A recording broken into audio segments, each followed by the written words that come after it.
As the prophet of esports, I rely on trustworthy and meaningful data every day.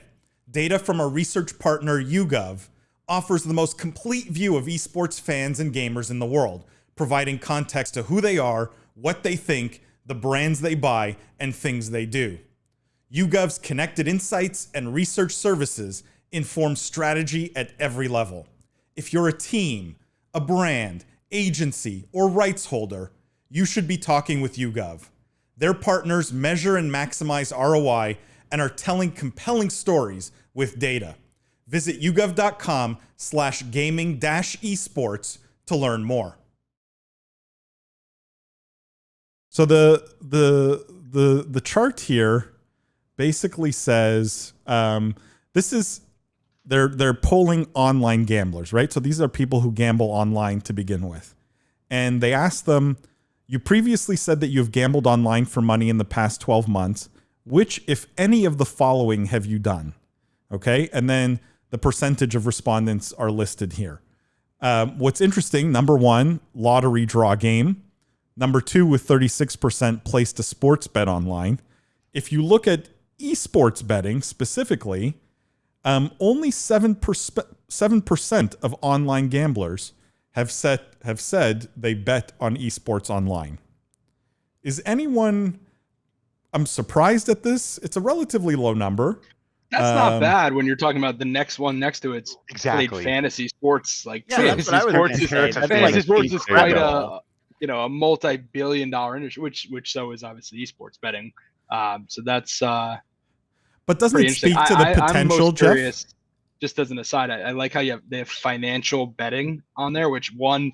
What is that? That just seems it's basically just Robinhood day trading. Like, well, that's pretty interesting. But yeah, I don't know. That caught my eye.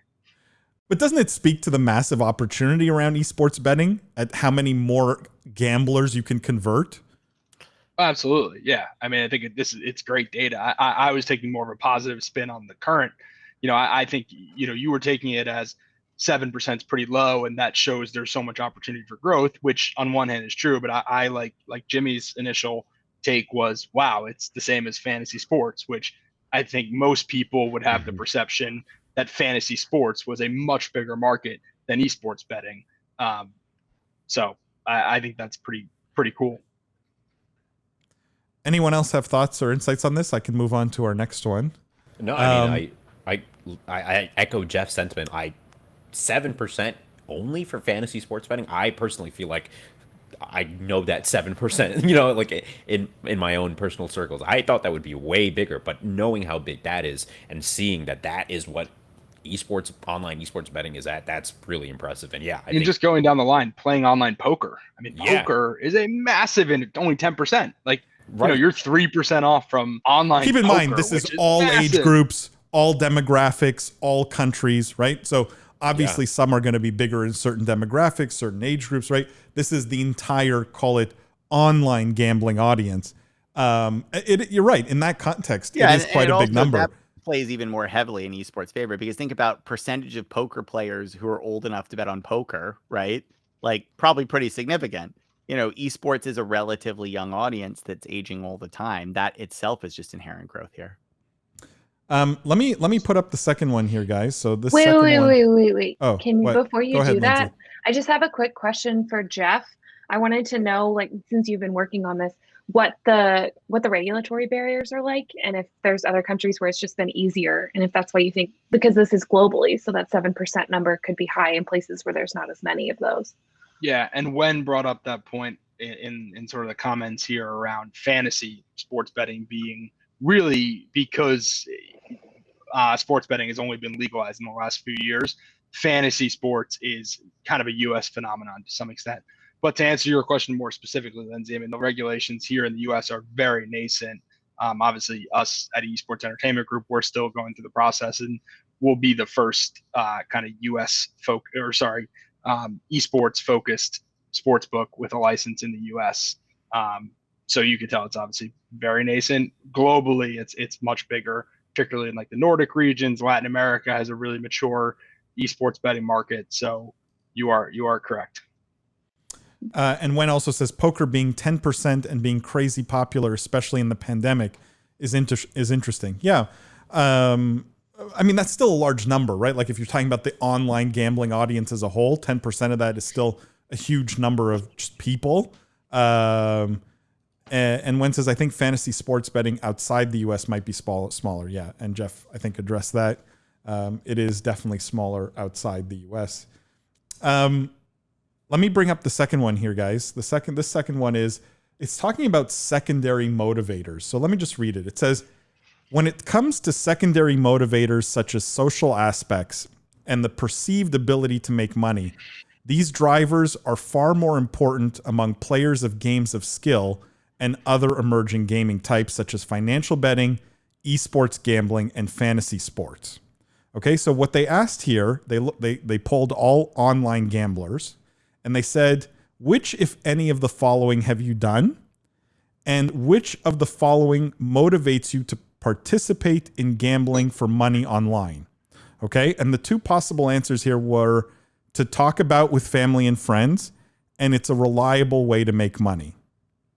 So when you look at this, right, and you look at where esports sort of figures, what this says is being able to talk about this with family and friends was the secondary motivator, right?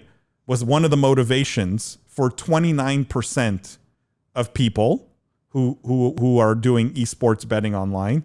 And for 25%, it was that they felt it was a reliable way to make money, that was a big part of the motivation. And you can see esports is quite a bit higher with these secondary motivators than just about any other form of gambling. I don't know if you guys have thoughts on this. Takeaways? Jeff, Jimmy, go ahead. I don't mean to interrupt you, Jeff. No. My takeaway is, the audience that's participating in esports betting, right, as a way to make money, to talk about it with family and friends, just a younger, agile, willing to take risks audience, right, that's going to invest in crypto, that's interested in NFTs, that's not putting their money in stocks, right? They're trying to do something different, do something that aligns with their passions in our industry or another. I don't know if that's how you guys interpret this as well, and I'm interested to hear differing viewpoints, but I just see it was kind of similar to a YouGov insight we did about a month ago with the audience being so much more likely to purchase online as opposed to the NFL and NBA audiences, if you guys remember. Not a direct parallel, I know, but I just see, again, we saw 7% on the previous one, but here in terms of people talking about it and willing to do it, that's awesome, right? That means it's ripe for opportunity, and I definitely want to hear from Jeff and EEG on this one. Yeah, like one of the big things for me here, and I sort of started with the conclusion at the top, right? But it seems that the three sort of most, call it, cutting edge forms of gambling, right? Financial betting, esports, and fantasy sports, these motivators have a much higher impact, right? Being able to talk about it with friends and it feeling like a reliable way to make money seems like a much more powerful driver for these newer forms of gambling. Jeff, you're smiling. I am smiling. I'm just so happy with this data. I love it. I think it's so insightful. I echo what Jimmy said. I think he said it. He hit the nail on the head.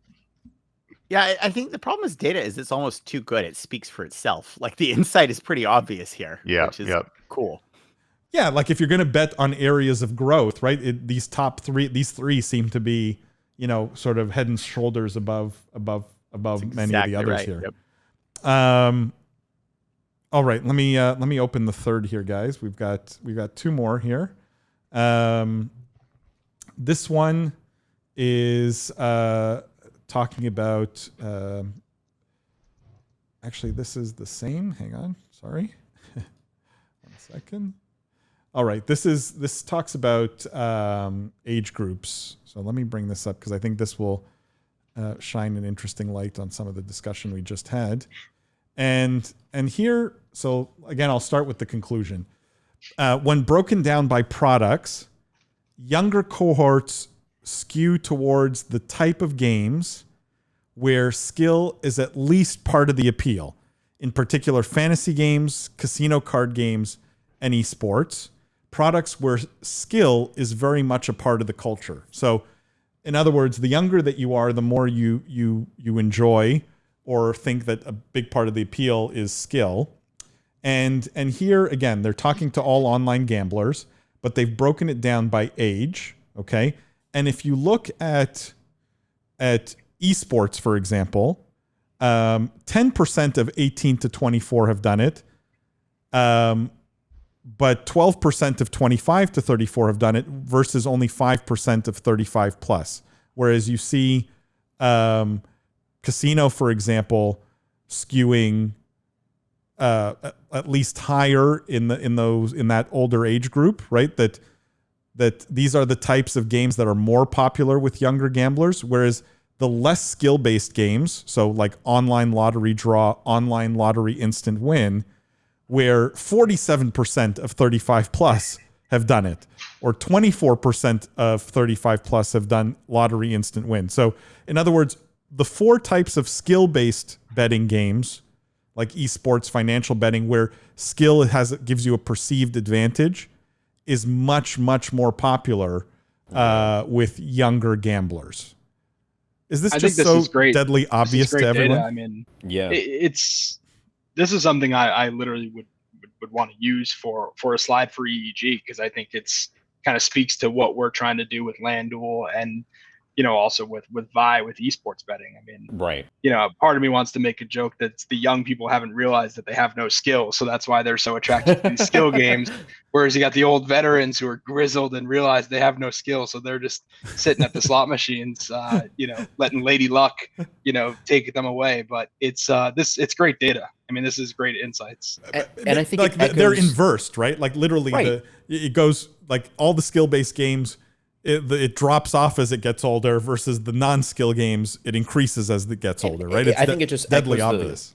The larger sentiment of media just becoming more and more interactive, right? And that's the way it's going to continue to be consumed moving forward. And so I think this generation just wants to interact with media more and more. And if they can make money while doing it in a more fun fashion, then I think it completely makes sense. And but is there a hidden variable, Jimmy, to like Jeff's point, which is like, if you're younger, you have more confidence in yourself. You think your skill is what, you know, and the older you are, sort of the more you realize gambling are games of chance, and because you're just savvier.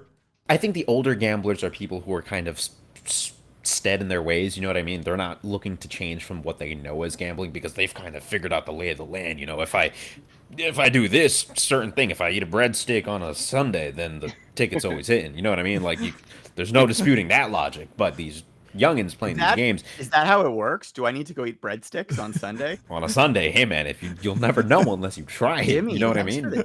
Man. That's what I'm saying, man. Any day. But yeah, I think like they're less willing to try these new forms of gambling where they have to use some form of their own skill because they're like, oh wait, no, I'm just gonna feel outclassed. It's almost the inverse relationship. If skill is required and you don't have the skill, right, because you're not really doing the activity at all, why should you enter or entertain that aspect of, because you know you're not going to do well, you know? Exactly, right. What particularly fascinating with this last slide to me is how closely financial betting and esports seems to parallel right now, right? Like it's maybe a closer parallel to esports betting than just about any other kind of gambling, which I also think is a fascinating takeaway. Like from a pure data standpoint, if you want to understand esports betting, maybe we should be studying the Robinhood audience more than like the slot machine audience,